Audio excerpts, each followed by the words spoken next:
and welcome to Car and Bike. A bright sunny summer morning, Kingshuk. What's the idea behind asking me to get a Tiger? You're not doing a comparison with the Himalayan, are you? I mean, in a way, yes, because both these motorcycles, adventure bikes, the Tiger 800, the original OG Tiger 800 that Preetam has had for quite some time now, and this is my long term, the new Royal Enfield Himalayan. Both these motorcycles are adventure bikes. They are meant to take you anywhere on any terrain. But the question really is, Preetam, sure, your Tiger 800 has 3 cylinders, it makes close to 100 odd brake horsepower, and you can cruise on that motorcycle at 150, 160 if you want to. But even with the Himalayan, I have to say this because I've been riding it for a while now, even with the Himalayan, you can sustain speeds of say 100, 110.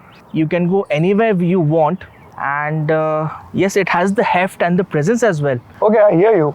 You've got solid points there. When I rode the Himalayan in the press launch and the ride in the Himalayas, of course, we didn't get long straight stretches to check out the cruising speed or top speed. But on the twisties, over the broken patches, off-road, the Himalayan really had impressed me. To the point that on the way back to Delhi, I was thinking, do we really need a big bike, a multi-cylinder big bike? Or can we do with one of the single-cylinder bikes? No matter what kind of segment, it could be an adventure bike, it could be a scrambler, it could be a roadster. Do we really need to spend so much money and, get a big bike? Or does the new single-cylinder premium motorcycles really have it all to make for an enjoyable riding companion? That's the question we're trying to answer.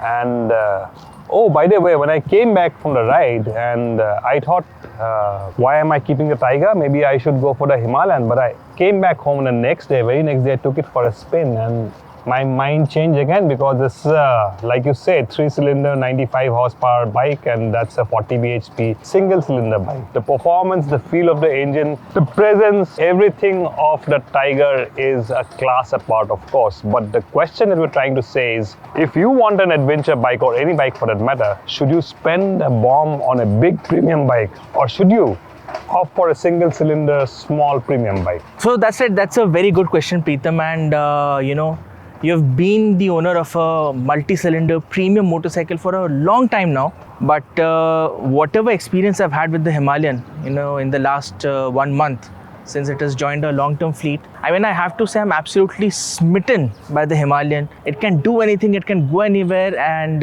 yes, people may say that it is heavy, it is tall, but you can ride it on a daily basis and it won't, leave you feel shortchanged for anything. So Preetam, for young professionals and college goers, owning a premium multi-cylinder motorcycle is still a distant dream. But with the current influx of single-cylinder motorcycles, which have a premium badge like the Triumph Speed 400, the Triumph Scrambler 400X, the Harley Davidson X440 for that matter, and the BMW singles, owning a motorcycle with a premium badge, having that pride of ownership, now it's not that distant of a dream. What do you say? Yeah, you're right. You've got a point there. The new premium 400cc, 500cc, 300 to 500cc segment is really booming and really good products there. And those will not leave you wanting for more in terms of performance, in terms of quality, in terms of dynamics. Sure. More than enough really for all your needs.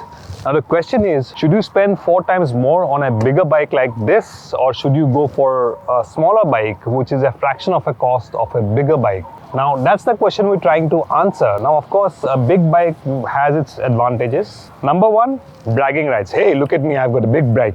100%. I mean, you park a Himalayan and a Triumph Tiger 800 side by side, people are going to look at the Triumph Tiger 800 for sure. And the other thing is, with big bikes comes fantastic performance as well. So again, bragging rights, fantastic performance, and lots of features, lots of electronic rider aids. The list goes on and on and on. But if you don't have pockets that are deep enough, then these kind of single-cylinder motorcycles make for a wonderful option. You've hit the nail on the head really. I was going to say the exact same thing. If you don't have deep enough pockets, then I have lived with this bike for over 8 years now, and acquiring the bike is another thing, but living with it, maintaining it, and periodical maintenance, changing spares, wear and tear, tires, brake pads, a chain set, all that really pinches at some level, then you start questioning yourself, is it worth all that trouble? Because a smaller bike will give you more or less the enough fun and enough entertainment really. And if you are looking at this kind of a segment of motorcycles, an adventure bike, you would probably be looking at long distance touring, a little bit of off-road riding. And from my experience, I've been touring since the 90s. My sweet spot for touring on the highways is 90 and 100. That's where I'm comfortable at. That's where I'm more relaxed. At the most, maybe 110. And if I get bored, a quick overtake or two, maybe go up to 130 kilometers per hour and then come back and sit at 95, 100. That's Absolutely. a sweet spot for everyone. Even we drive also. We go on long drives also. 90, 100 is a decent enough speed to cruise and you're relaxed. You have enough control. Something goes wrong, something comes across. You have enough control. You have enough time to react to situations like that. Anything beyond that, over a period of time, if you're doing a 300, 400 kilometer ride on a day, if you're constantly riding at triple digit speeds, it becomes absolutely stressful, and by the end of the day, you feel more tired. That's one thing. And to add on to Preetam, whatever Preetam said, the other advantages of owning a single cylinder bike is the fact that you'll have more widespread sales and service network. Correct. That's very important. For example, Royal Enfield has a service center in Leh. Royal Enfield has a service center in Spiti as well. So in case you're going on long distance road trips to Leh and Ladakh and Spiti, then you will have authorized Royal Enfield service centers which can take care of a bike in case something goes wrong. On a premium bike, on a bigger bike like this or a Ducati or any of the premium bikes, something goes wrong in Ladakh or Spiti, something mechanically goes wrong. It's a machine after all. Anything can go wrong sometimes, right? You have only one option.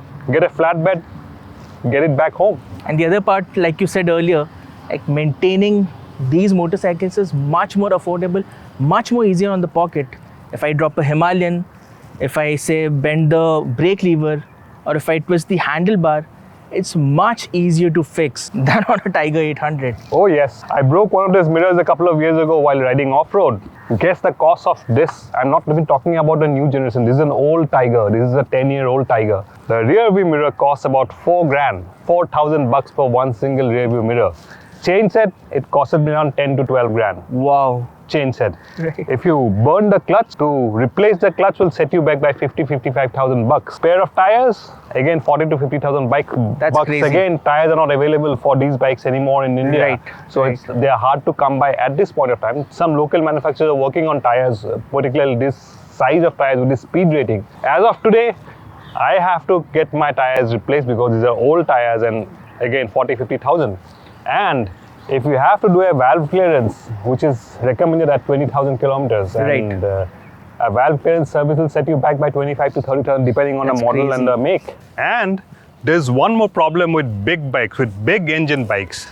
The heat from the engine. Now in India, you have good riding weather for roughly 3 to 4 months. That also in North India. The rest of the year is hot. And like a hot summer day like today, if you're stuck in traffic, that engine heat after a point of time gets really, really uncomfortable. And if you're stuck in a jam, bumper to bumper traffic in rush hour traffic, you've had it. That engine hit will become very, very uncomfortable. Now you'll notice also that my bike doesn't have a center stand. It didn't come with a center stand when I bought it. And I don't think that many new adventure bikes, the big adventure bikes, do come with center stands. Now, the reason I haven't put a center stand here is not because of the weight. Of course, it's already a heavy bike at 230 odd kgs. Center stand would probably be 3-4 odd kilos more. But that's not the reason why I haven't put the center stand on this. The reason why I haven't added the center stand is to buy and put it, the cost is about 20,000 rupees. Wow, that's crazy. That's just too much. 20,000 for a center stand. Yes, 20,000 rupees for a center stand. So that's the kind of maintenance cost over and above the purchasing cost.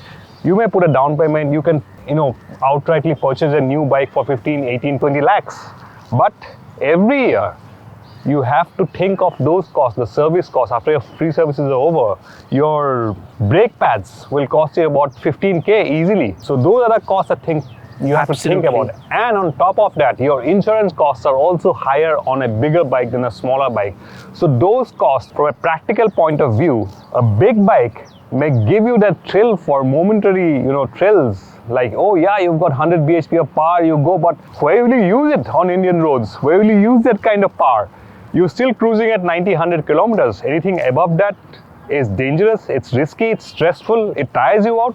90, 100 Himalayan or a Scrambler 400 or a Speed 400 can easily do, and you will reach at the same time, maybe having the same kind of enjoyment, right? That's true. And this is not to say that we are dissing big bikes, all right? Yeah. Of course not.